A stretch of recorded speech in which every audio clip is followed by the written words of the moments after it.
Behind me is my current editing setup that I've been using for the past couple of months now. And it was important for me because I want to create a space that will allow me to work without distractions getting in the way of me creating. So before we actually talk about this setup, let's take a look at my previous setup. Before, I was using the small corner of my room as my editing space.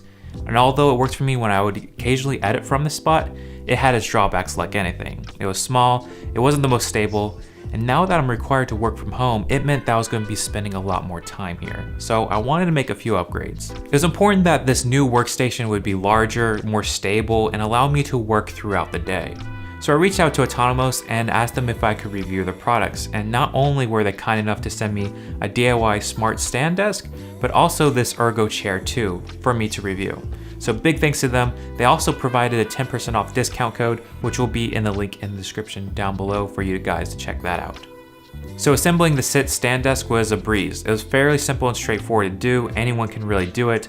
Although the instructions that they provided weren't as detailed as I hoped, I had to do a bit of guesswork, but otherwise it was fairly simple. And once it was completed, I wanted to add my own custom top and actually saved this pine wood that was going to be thrown out. And with my brother's help, we sanded, planed, joined, stained, and made this large desktop. I measured it to fit specifically for this entire wood wall.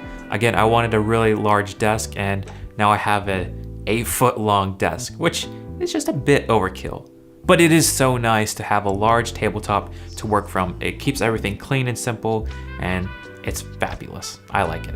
And yes, the sit stand desk can actually support a tabletop this large. So now that I got the desk assembled, I can take all my computer, monitor, and speakers and set them up over here.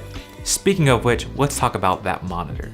This is a 32-inch Acer monitor, and despite it being a 1440p display, man, is this thing rich and sharp, and that's due to it being an IPS 10-bit display. I love that the 32-inch form factor allows me to stretch out my timeline in Premiere, and I have plenty of room and access to all my different panels inside Premiere. And on either side of the monitors are my PreSonus Eras 3.5 speakers, and this actually has the Bluetooth connectivity. So when I'm just casually listening to music, I can just pull out my phone, connects via Bluetooth, and you got some chill music. And I really love the feature. It would cost about $30 extra to have that Bluetooth, but it was totally worth it just to chill out to some music or focus and start creating. So these speakers, I really enjoy the audio quality coming from them. They sound really great, they sound very rich and full, and I really do prefer using speakers rather than headphones for most editing workflow. So that's it for the speakers. Over here I have some peripherals that just make my life a bit easier. Over here I have my phone charger, which I can just nicely put my phone on the charge, and it's propped up. So if I get a text message, it'll show up there, which is quite handy. I also have some AirPods and some little knickknacks as far as SD cards, SD card readers, just kind of along the bottom of the monitor. And as far as my little desk mat right here, I have it to protect the wood, just for my normal stuff. I don't really care if it gets scratched too bad, but for my main setup, I thought I'd protect it.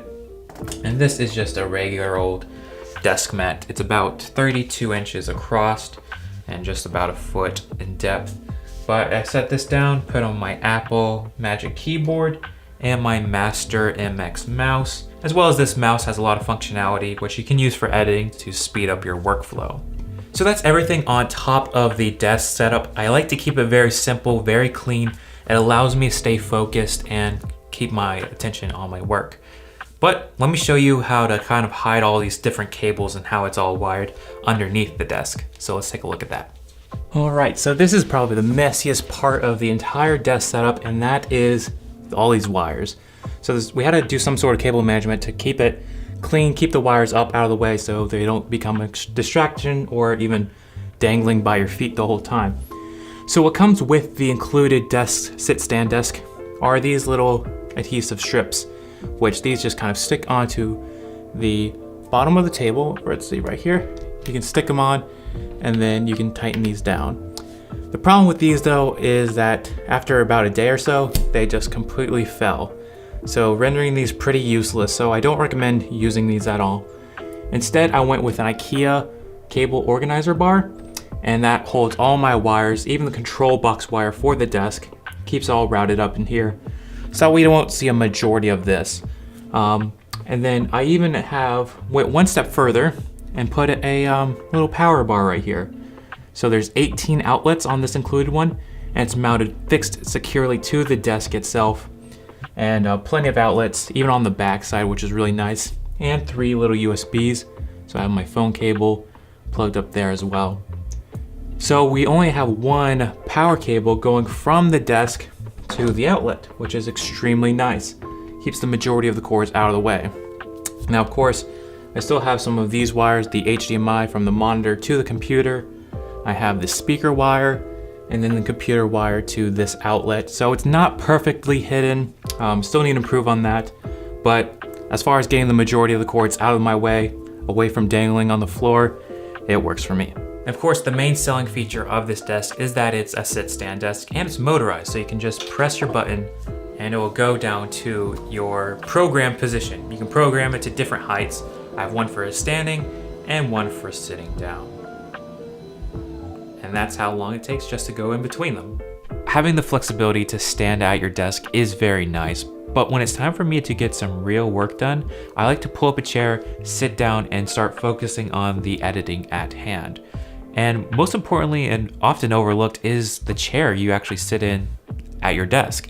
And one thing I like about this Ergo Chair 2 is I feel like it supports my body well, and it gets me through the day without discomfort. Now, assembly of this chair was actually fairly simple. I was able to do it by myself. It took me about 30 minutes. I actually had to get a little creative in order to install the backrest by propping up on a bench. But other than that, process was smooth and I was able to assemble it myself.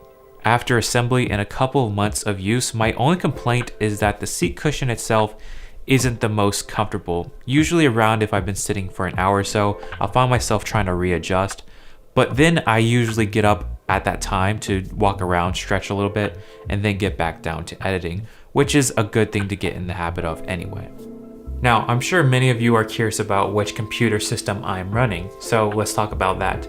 I'm running my custom Hackintosh I built just over a year ago, and it's running just as great as ever. Really fast, great for editing, rendering projects, and having it be in a Hackintosh has not limited my ability to use the computer pretty much whatsoever. It's pretty much just like a Mac, which is awesome, but you save a bunch of money doing so. So if you want to learn more about the assembly of my Hackintosh, I actually did a fully dedicated video for that. You can check that out. And all that being said, a year later, it feels like a Mac. It operates smoothly. I can work and not have to worry about, crazy render times. It's fantastic. So that has been the rundown of my desk setup. Again, I want to give special thanks to Autonomous. Thank you guys for sending out the chair and desk for review. Be sure to check out their website and use that coupon code to get 10% off your order. I'd love to hear your thoughts and comments of my desk setup. So other than that, thank you guys for watching, and I'll catch you next time.